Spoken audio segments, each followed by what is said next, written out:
দেখেন এই পাটে আমরা অনেক কাছাকাছি আসলাম, সবাই একসঙ্গে জড়ো হচ্ছি। কিছুক্ষণ বাদে আমরা বানার মুখ বন্ধ করে দেব।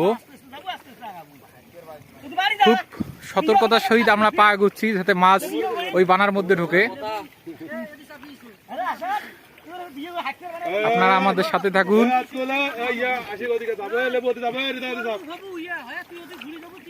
দেখুন আমরা কিভাবে মাছ ধরি।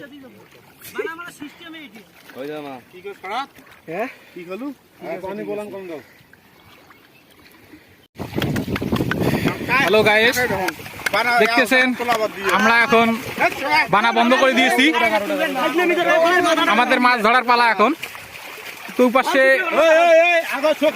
আমরা লাগিয়ে দিয়েছি, এখন মাছ ধরবো। দেখেন সব পরিষ্কার করতেছে আগাছা। এই যে মাছ উঠতেছে, একজন মাছ ধরে দেখান রে। ধরো ধরো ধরো, মাছ দেখতেছেন।